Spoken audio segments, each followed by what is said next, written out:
All right, so let's start kind of big. Everybody's supposed to be doing net zero buildings by 2030, right?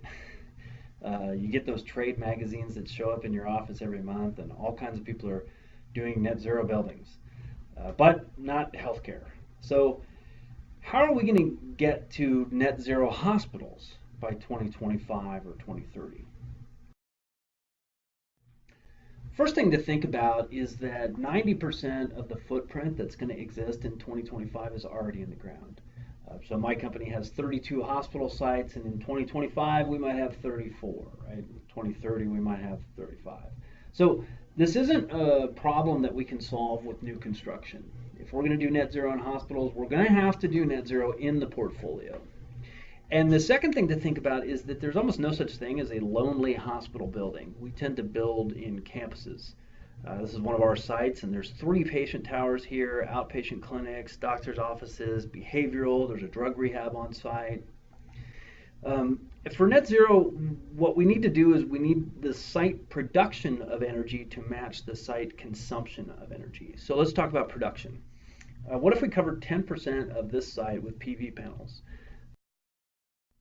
That looks like this. And what if we tried to cover 20% of this site with PV panels? That would look like this. Actually, this is only about 18%. On this site, we would max out at 18%. On some sites, we could get as much as 30%. Now I'm going to show you a big table. So these are 32 hospital sites. And for each, you see the total square foot of occupied space on the campus, not counting parking, and then you see the site acreage. And then we have an annual kilowatt hour of power production, assuming 10%, 20%, or 30% site coverage. Everybody with me on the math here? You have acres times, percent coverage times solar production per unit of solar panel, and that equals annual energy, kW per year. And then what I'm going to do is I'm going to divide the annual energy production by the square foot of the occupied space. If you're an energy person, you know when we talk about building energy, we do it in kBTU per square foot per year. We call that EUI, or energy use index. So here's the division. Comes out like this. So if we want our sites to zero out in terms of energy, the consumption needs to match the production. And this is pretty high level back of the napkin math. But I want you to kind of notice the Pareto principle. There is a sweet range in the middle of this chart. And it makes this statement: if you can cover 10 to 25% of your site in solar panels, then you'll need to consume somewhere between 40 and 110 kBTU per square foot per year on the campus to get to net zero. So I like to pick a number right in the middle. I call it 65. Obviously some sites could be higher, some a lot lower. But I would say, as a general idea, if we want to do net zero hospitals, we're going to need to target our consumption down in the neighborhood of 65 kBTU per square foot per year. So, given that, where are we at now? We're high. National average U.S. hospital is 230 kBTU per square foot per year. So we're not off by 30% or 50%, we're off by 300% or 400%. We need a 75% or 80% reduction in energy. Sometimes when I talk to code people, they say, we need to take baby steps. Let's try to change this one thing here in 2018, and then we'll change this other little thing by 2021. But if we're going to hit net zero by 2025 or 2030, baby steps ain't going to do it. We need to identify the problem, and we need to hit it hard.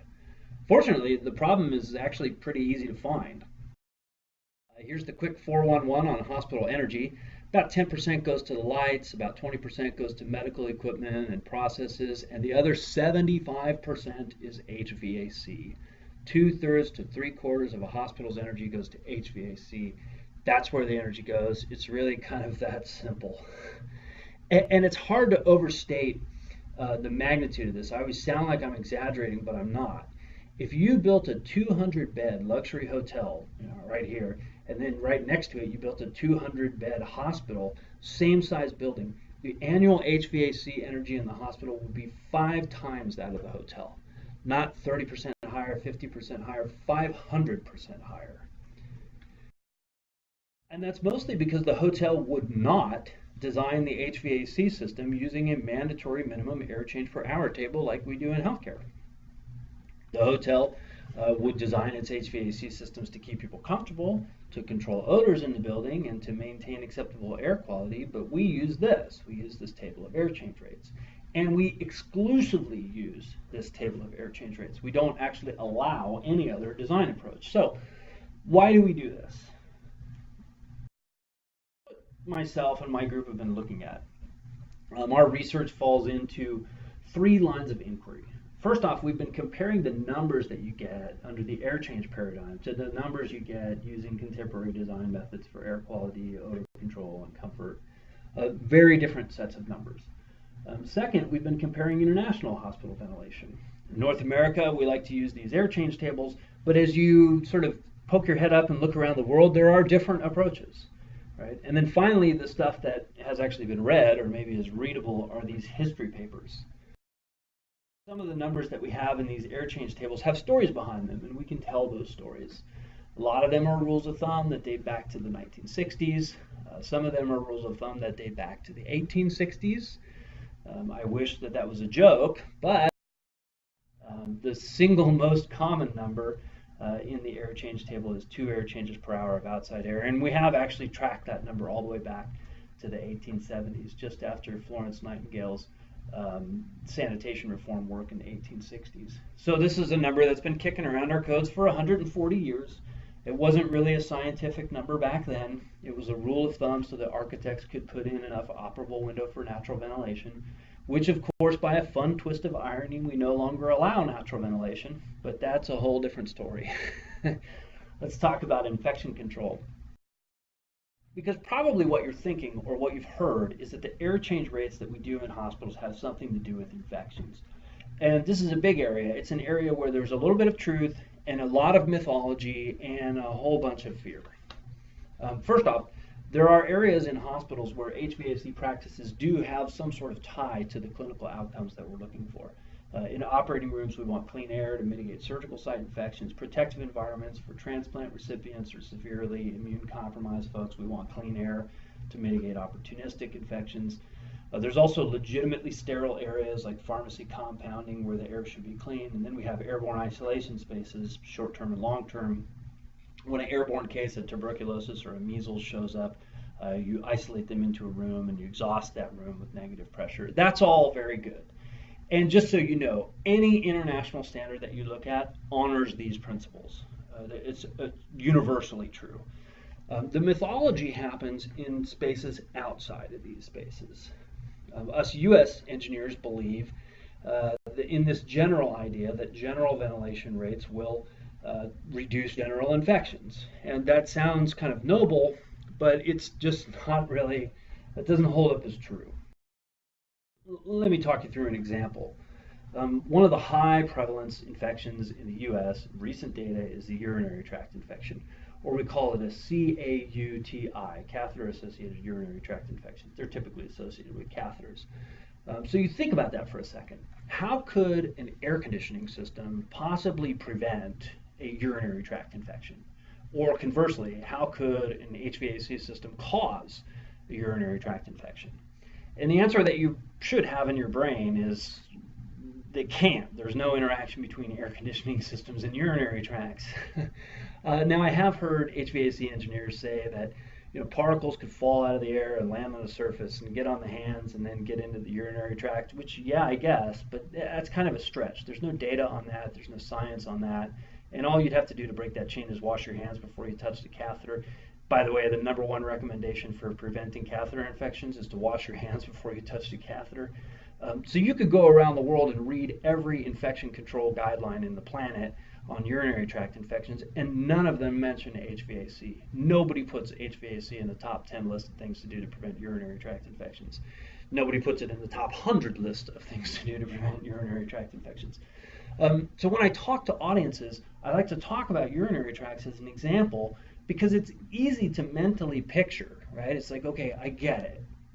HVAC is pretty irrelevant when it comes to urinary tract infections. But the same thinking is true for these other infections outside of the operating room, of course. Surgical site infections are something where we are concerned about. But for these bloodstream infections or ventilator-associated pneumonia or environmental stuff like MRSA or C. diff, you learn about them and you think about them and you read the data on them. HVAC is not a real component there. Most of my people, HVAC engineers, are really scared. We've been using these air change rates for a lot of years, and we have this fear. If you reduce them, you're going to cause infections, right? I believed for a whole lot of years that hospital HVAC stuff was based on infections. Doesn't hold up to investigation, but then again, a lot of things I believe in my life don't really hold up to investigation, right? And a lot of HVAC guys over the years tell me, I thought I read this research paper somewhere that, this rate was based on this or whatever it is. And I always say, send it to me because I collect them. And it's true, there is no lack of research. There's actually a whole ton of it. We keep studying this over and over and over and over. And unfortunately, there's just no gold in the river, man. You can look as long as you want, but there's nothing to get mined there. One thing we do know is that if you have dirty air, if you have contaminated air, that's a problem. That's kind of what the quote on the bottom says. So we do need good air quality. Of course we need good air quality. The room that you're sitting in needs good air quality. Everybody likes good air quality. But what we don't need is a whole bunch of extra air in healthcare spaces. And let me show you what I mean by extra air.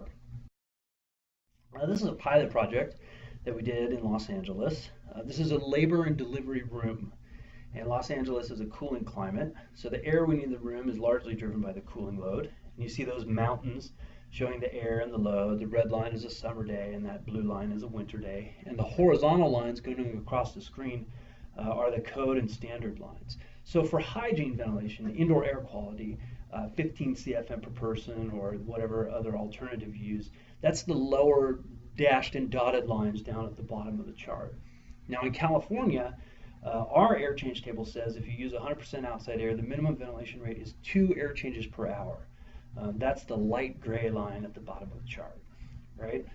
It's about twice the hygiene ventilation rate.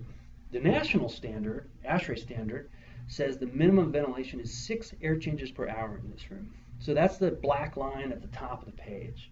And on a summer afternoon, you can see that's an appropriate ventilation rate. Of course, we want that much ventilation in the summer afternoon. But for the rest of the day, and really for the rest of the year, that's over-ventilating the room. Because what the code does is the code sets the minimum ventilation rate. That's the turn down position. That's how much air you would use, at midnight here, or during economizer hours, or during the mild hours. And in those hours, we're really overdoing it, and we're overdoing it by a good bit. In this case, using the California minimum instead of the ASHRAE minimum was worth a 70% savings in HVAC energy. It's a big deal. And then, of course, what you can do is look around the world at labor and delivery, right? The French are the strictest. They call labor and delivery a risk category 3, and so they require validation of particle counts and validation of microbial counts in those rooms, just like you would in a clean room. The UK wants 15 air changes. I'm not sure that I can explain that. Because look, you can have a baby at home. I have a coworker who's thinking about it, and you can go onto Google and type in, pros and cons of home birth, and you'll find a whole bunch of reasons why you might want to have a baby at home or why you might want to have a baby at the hospital. What's not on the list? HVAC. You know why?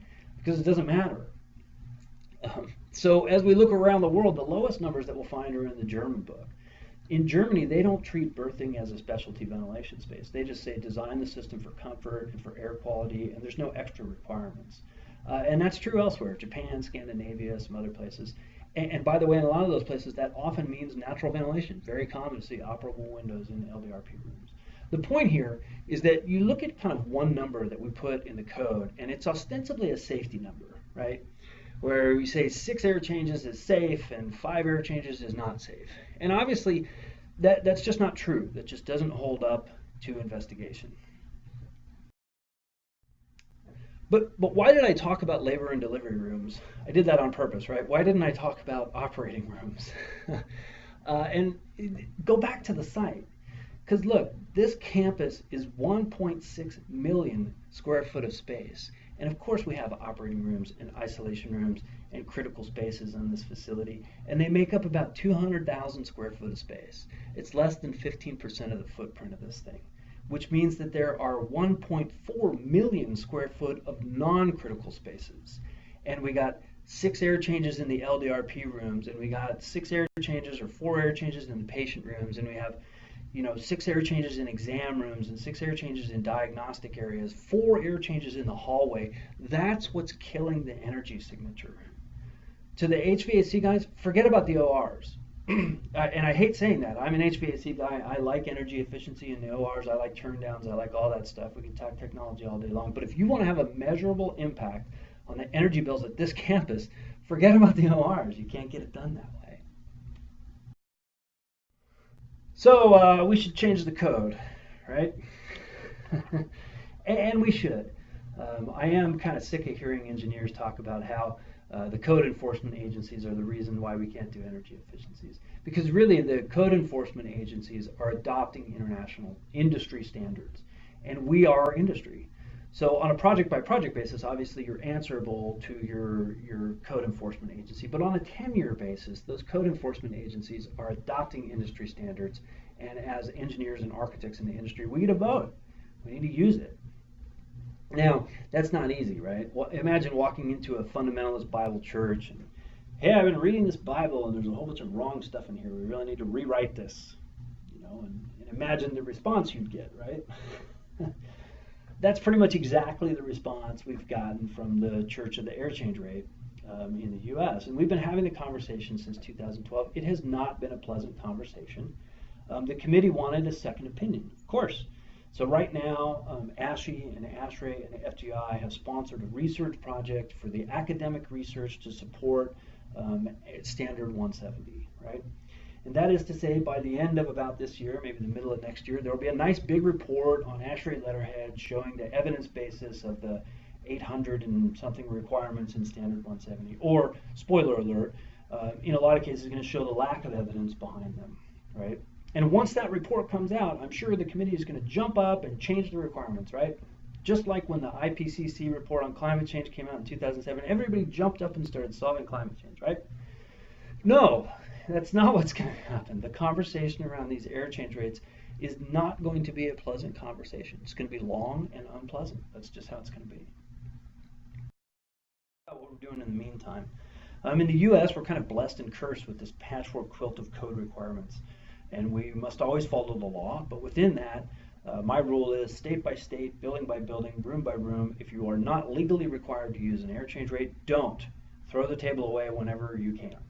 And for us, that's helped quite a bit, right? We have a subset of our legacy outpatient buildings that were designed using air changes. You can tell them right away by looking at their energy bills. Their EUIs are up in the 200s. But in outpatient, air changes aren't required, and so we no longer use them. And nowadays, we're designing outpatient buildings for energy intensities of 40 or 50, so it's about 75% better. It's a big deal. And by the way, that's not adding cost. Those are just reasonably efficient VAV systems, pretty cost-effective approaches. In California, we have to use air change design philosophy in admin spaces and cafeterias and a whole bunch of areas like that. Other states don't require it. Right? And so at our hospital in Oregon, our facilities engineers simply reprogrammed the system to allow more turn down in admin and cafeteria and those types of spaces. It wasn't even a capital project.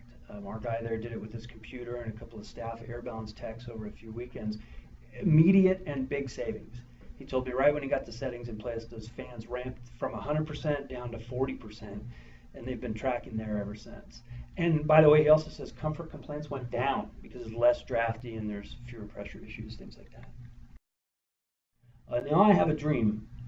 What if you took a team of engineers and industrial hygienists and occupational safety folks and you got them together and had them develop a set of threshold air contamination levels? What if you could also come up with a continuous monitoring plan using a combination of sensors in space, sensors in the duct, and some boots on the ground air quality monitoring? If you could measure your environment real time and manage your environment real time, then you really wouldn't need prescribed ventilation rates. You would simply operate your system as needed to get the environment that you want to have. The energy savings potential in this idea is pretty massive, but I think what's maybe cooler than that is that the environmental health and safety folks, infection control folks, like this idea. This is a step up in environmental awareness, because we almost never measure air quality. To do so continuously and proactively and to manage it would be huge. If we're going to get to net zero, then we're going to have to radically improve how we design air conditioning. I have seen the enemy, and he is me, the HVAC engineer. We are to blame for the energy signature of U.S. hospitals. But we absolutely have the tools, we absolutely have the smarts, we absolutely have the technology to do things differently, and we need to start using those. There are a lot of barriers. There are hospitals and regulators and a lot of designers, frankly, who like the level of regulation that's in place. If you don't give architects and engineers any choices, they can't screw it up, right? Unfortunately, they kind of can. And then there are also those who will tell you that that the table works just fine. We've been using those air change rates successfully for 50 years. But successful is kind of a subjective word. I don't think the energy signatures of U.S. hospitals classifies as successful. That's not what success looks like to me. And I can say with 100% confidence that for any prescriptive number you see in an air change table, there's another way to think about that problem. And in a lot of cases, there's a newer way to think about that problem and a better way to think about those problems. And we need to seek those out and do them. Please do get in contact with me or stay in contact with me if you want to get involved in the code advocacy side. Honestly, I can't recommend it. If you're a well-rounded human being with good emotional health, it might not be for you. But it's there. By the end of this year or by next year, there's going to be a report on ASHRAE letterhead showing low-quality evidence behind a lot of these air change requirements that may make up a huge part of our energy signature. And I, for one, am going to call for ASHRAE to pull back any requirement that can't be defended. And I need voices to speak up for a better future. Do not underestimate the power of a small group of thoughtful, committed citizens to change the world. Right? Indeed, it is the only thing that ever has.